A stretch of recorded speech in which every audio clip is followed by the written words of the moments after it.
हरे कृष्णा। प्रिय श्रोताओं, आप सभी का हमारे YouTube चैनल त्योहार गाइड पर स्वागत है। इस वीडियो में हम सभी जानेंगे कि अक्षय तृतीया क्यों मनाई जाती है, इसका क्या महत्व है, इसकी पौराणिक कथाएं क्या है और इसका क्या आध्यात्मिक रहस्य है। तो चलिए आज की वीडियो आरंभ करते हैं। वैशाख मास के शुक्ल पक्ष की तृतीया तिथि को सनातन धर्म में अक्षय तृतीया या आखा तीज के नाम से जाना जाता है। अक्षय तृतीया क्यों मनाई जाती है, इसका सबसे सीधा और स्पष्ट उत्तर यह है कि यह हिंदू पंचांग का एक ऐसा स्वयं सिद्ध और अबूझ मुहूर्त है जिस दिन किए गए किसी भी शुभ कार्य, पूजा, जप, तप और दान का फल कभी क्षय यानी नष्ट नहीं होता। इस पावन दिन पर ब्रह्मांड की ऊर्जा अत्यंत सात्विक होती है, जो मनुष्य को भौतिक और आध्यात्मिक दोनों रूपों में अनंत फल प्रदान करती है। अक्षय तृतीया के उत्सव को समझने के लिए सबसे पहले इसके शाब्दिक अर्थ को समझना आवश्यक है। अक्षय संस्कृत का एक शब्द है जिसका अर्थ है जिसका कभी क्षय न हो या जो कभी नष्ट न हो। भविष्य पुराण के अनुसार इस दिन स्नान, दान, जप, होम, स्वाध्याय, तर्पण आदि जो भी कर्म किए जाते हैं वे सब अक्षय हो जाते हैं। यह तिथि संपूर्ण पापों का नाश करने वाली एवं सभी सुखों को प्रदान करने वाली मानी गई है।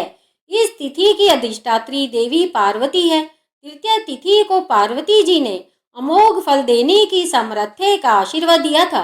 इस आशीर्वाद के प्रभाव से इस तिथि को किया गया कोई भी कार्य निष्फल नहीं होता है। इस दिन से जुड़ी अनेक पौराणिक घटनाएं इस पर्व के महत्व को और भी विशेष बनाती है।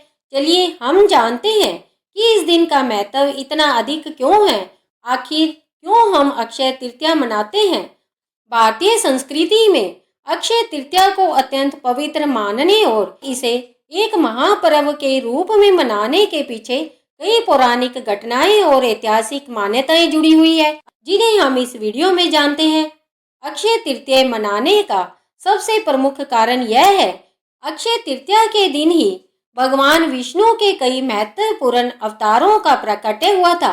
नर नारायण, है ग्रीव और भगवान परशुराम का अवतरण इसी तिथि को हुआ माना जाता है। माता रेणुका और ऋषि जन्मदाग्नि के पुत्र परशुराम जी को चिरंजीवी यानी अमर होने का वरदान प्राप्त है। इसीलिए इस दिन को परशुराम जयंती के रूप में बड़े हर्षोल्लास के साथ मनाया जाता है। इन अवतारों का उद्देश्य धर्म की स्थापना और अधर्म का विनाश करना था। भागीरथ की कठोर तपस्या से प्रसन्न होकर पतित पावनी माँ गंगा का स्वर्ग से धरती पर अवतरण अक्षय तृतीया के दिन ही हुआ था। मानव जाति के कल्याण और पापों के नाश के लिए गंगा जी के पृथ्वी पर आने की खुशी में यह पर्व अत्यंत श्रद्धा के साथ मनाया जाता है। हिंदू धर्म ग्रंथों और पुराणों के अनुसार समय के कालखंडों यानी युगों का आरंभ इसी पावन तिथि से माना जाता है। अक्षय तृतीया के दिन से ही सतयुग और त्रेता युग का आरंभ हुआ था।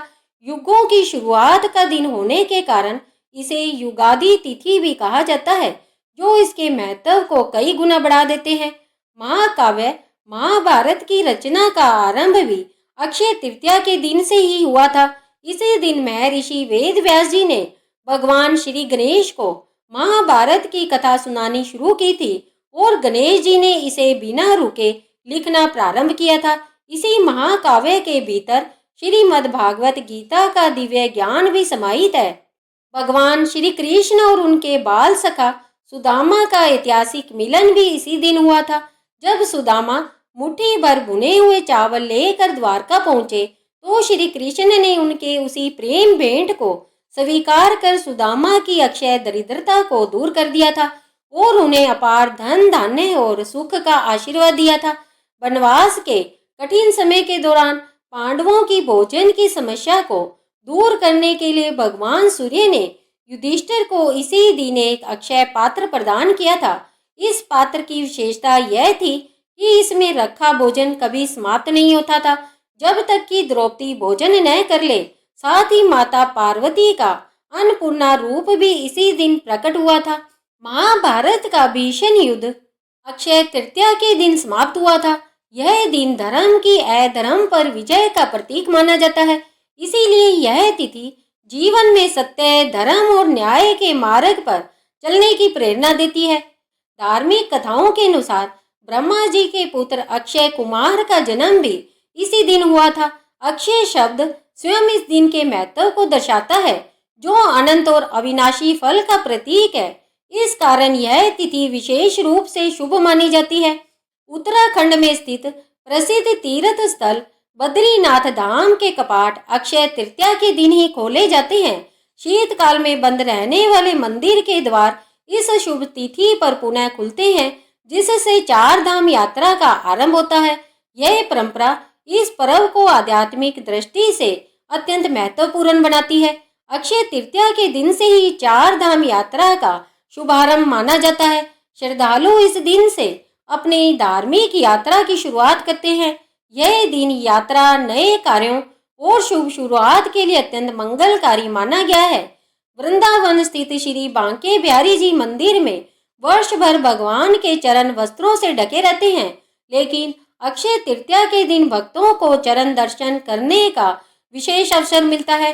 यह दर्शन अत्यंत दुर्लभ और पुण्यदायी माना जाता है, जिसके लिए दूर दूर से श्रद्धालु आते हैं। अक्षय तृतीया का पावन पर्व केवल भौतिक सुख सुविधाओं और धन संपत्ति की प्राप्ति का दिन नहीं है, बल्कि यह आत्मिक और आध्यात्मिक उत्थान का भी परम अवसर है। हिंदू मान्यताओं के अनुसार मनुष्य का जीवन उसके कर्मों और पुण्यों पर आधारित होता है। इस दिन निष्काम भाव यानी बिना किसी स्वार्थ से किए गए जप, तप, ध्यान और हवन का फल जन्म जन्मांतर तक जीव की रक्षा करता है। भगवान विष्णु की उपासना और जरूरतमंदों की सेवा करने से मनुष्य के पूर्व जन्मों के संचित पापों का नाश होता है। इस दिन अर्जित किया गया पुण्य अक्षय होता है, अर्थात वह पुण्य मनुष्य के मृत्यु के बाद भी उसके साथ रहता है और उसे जीवन मरण के चक्कर से मुक्त कर मोक्ष के मार्ग की ओर ले जाने में सहायक सिद्ध होता है। अक्षय तृतीया के दिन कई विशेष धार्मिक और सामाजिक परंपराएं निभाई जाती है। इन परंपराओं के पीछे गहरे आध्यात्मिक और व्यवहारिक कारण छिपे हुए हैं। अक्षय तृतीया पर सोना, चांदी या अन्य आभूषण खरीदना अत्यंत शुभ माना जाता है। इसके पीछे मुख्य कारण यह मान्यता है कि इस दिन खरीदी गई मूल्यवान वस्तुएं और संपत्ति चिरकाल तक परिवार में बनी रहती है। स्वर्ण को माता लक्ष्मी का प्रतीक माना जाता है, इसीलिए इस दिन सोना खरीदने से घर में स्थिर लक्ष्मी का वास होता है और सुख समृद्धि में कभी कमी नहीं आती। क्योंकि अक्षय तृतीया एक अबूझ मुहूर्त है, इसीलिए नया घर खरीदना, वाहन लेना या नए व्यापार की शुरुआत करना इस दिन बहुत फलदायी होता है। मान्यता है कि इस दिन शुरू किए गए कार्यों में कभी कोई भी बाधा नहीं आती और उन कार्यों में लगातार अक्षय वृद्धि होती है। इस दिन पवित्र नदियों, विशेषकर गंगा में स्नान करने का विधान है। अक्षय तृतीया पर जल, सत्तू, मिट्टी का घड़ा, पंखा, छाता, फल और अन्न का दान करना सबसे उत्तम माना गया है। बैसाख की भीषण गर्मी में इन शीतल वस्तुओं का दान करने से न केवल जरूरतमंदों को राहत मिलती है, बल्कि दान करने वाले को असीमित और कभी न खत्म होने वाला पुण्य फल प्राप्त होता है। ज्योतिष शास्त्र के अनुसार पूरे वर्ष में केवल अक्षय तृतीया ही एक ऐसा दिन है जब सूर्य और चंद्रमा दोनों अपनी उच्च राशि में स्थित होते हैं और अपनी सर्वाधिक चमक के साथ आसमान में विराजमान होते हैं। अक्षय तृतीया के दिन ग्रहों के राजा सूर्य और मन के कारक ग्रह चंद्रमा दोनों उच्च अवस्था में रहते हैं। इन दोनों ग्रहों का उच्च अवस्था में होना दुर्लभ संयोग है। सूर्य चंद्रमा का उच्च का होना मानसिक और भौतिक सुख समृद्धि प्रदान करने वाला माना जाता है। इसीलिए इस दिन खरीदारी करना और धार्मिक मांगलिक कार्य करना, नए कार्य की शुरुआत करना बेहद ही शुभ माना जाता है। अक्षय तृतीया के दिन मन के कारक ग्रह चंद्रमा और आत्मा के कारक ग्रह सूर्य दोनों उच्च अवस्था में रहते हैं। ऐसे में धार्मिक आध्यात्मिक गतिविधियां करना इस दिन बेहद लाभकारी माना जाता है। इस दिन योग, ध्यान और मंत्र जप करने से आपको अलौकिक अनुभव हो सकते हैं। इसके साथ ही मानसिक और बौद्धिक क्षमता के विकास के लिए भी इस दिन आध्यात्मिक गतिविधियां करना शुभ माना जाता है। वहीं इस दिन किए गए मांगलिक और धार्मिक कार्यों में भी सफलता आपको प्राप्त होती है। यही वजह है कि इस दिन को अबूझ मुहूर्त के नाम से भी जाना जाता है। प्रिय श्रोताओं, अंत में यही कहा जा सकता है कि अक्षय तृतीया केवल एक पर्व नहीं, बल्कि जीवन को सही दिशा दिखाने वाला एक दिव्य संदेश है। यह हमें सिखाता है कि सच्चा धन केवल भौतिक वस्तुओं में नहीं, बल्कि हमारे कर्मों, हमारी भक्ति और हमारी करुणा में होता है।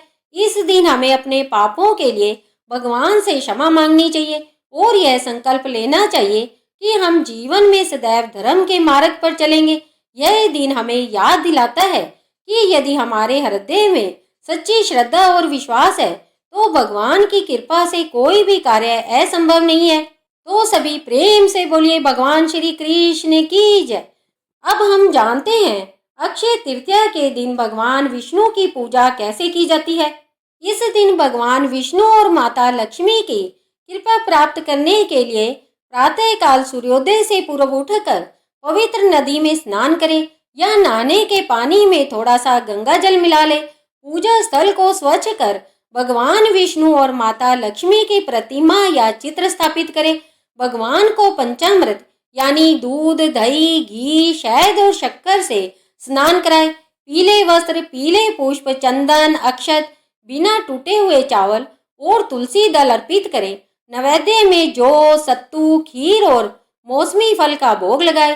विष्णु सहस्त्र नाम, कनकधारा स्तोत्र या विष्णु चालीसा का पाठ करें।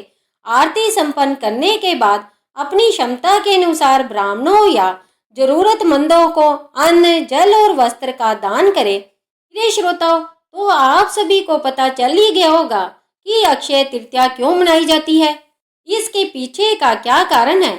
यदि आप सभी को यह वीडियो पसंद आई है तो इस वीडियो को लाइक करें और इसे अधिक से अधिक अपने दोस्तों एवं परिवारजनों को शेयर करें ताकि वे भी जान सके कि अक्षय तृतीया आखिर क्यों मनाई जाती है।